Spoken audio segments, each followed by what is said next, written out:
this is the wood I'm going to use. It's cheap and looks nice. It's relatively perfect, as you can see, with nice edges and easy.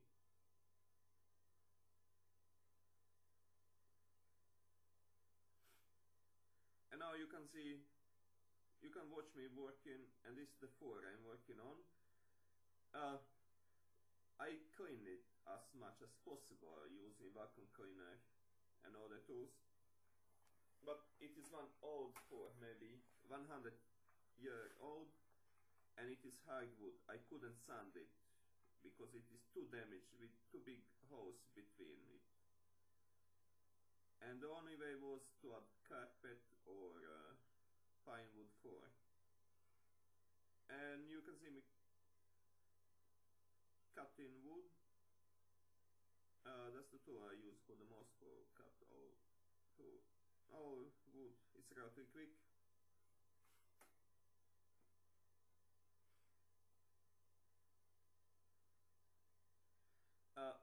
Floor is not really perfect. It is, as you can see, on some side it is maybe few millimeter bumps on the end of the wood.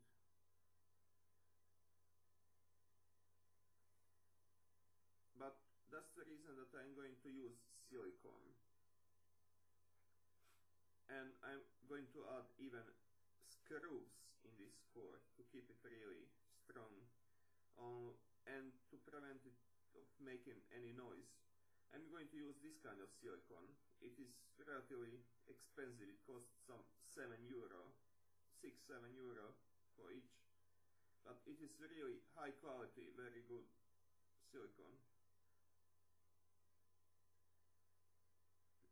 It is actually adhesive silicone.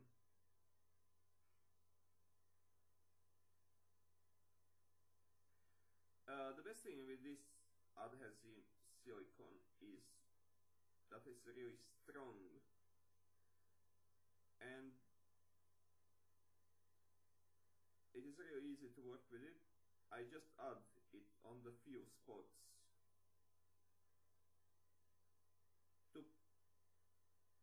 to keep, in that way I'm getting this surface relatively straight, just because silicone is going to fill all gaps. If it's any gap, few millimeter gap under floor, silicone is going to keep this space.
And vacuum cleaner is there. I keep vacuum cleaner for the most of the time because I want to remove all dust that could possibly fall between for wood.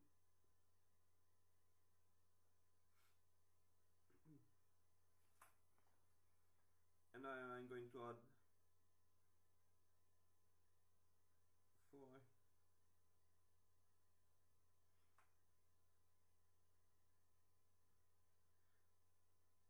It is really simple to do this.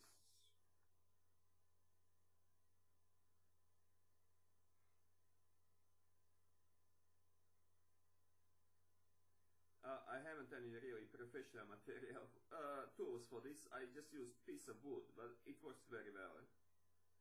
Piece of wood and hammer to knock it on on each other to get it perfect sitting on each other. But this kind of wood is really easy to work with because it is relatively perfect already, and you need just to hit it a few times with the hammer and it is sitting fine in.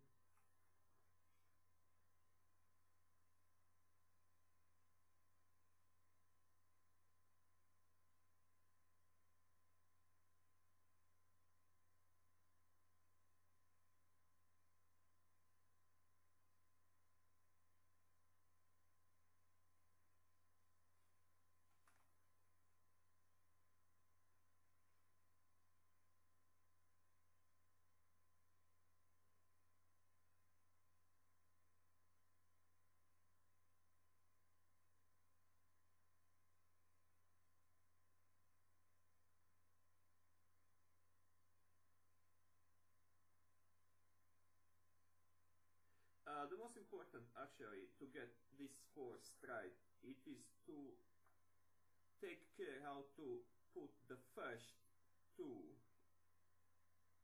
of wood on the floor, and if they're straight, also the first two, if they're really perfect straight, the other ones are just coming in one after each other, easy, really easy.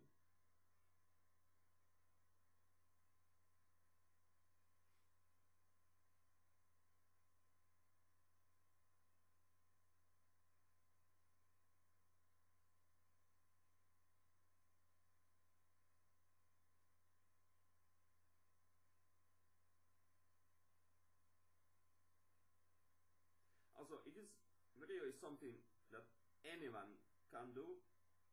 I'm adding, to make it really strong, I'm even adding few screws and strike through the force, something that is not the best. I should maybe add it from the side. You will see it in other videos in which I'm adding screw from the side, but in this case I got some really nice screws and they looks okay. I can add them from the top too. And then hit it few more times with the hammer to get and screw it a little more, so it is going really to sit perfect on the place.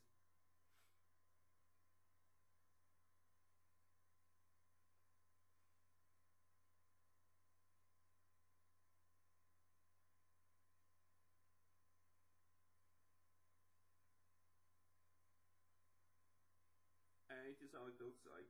Now something really important, those edges, they should never be coarse.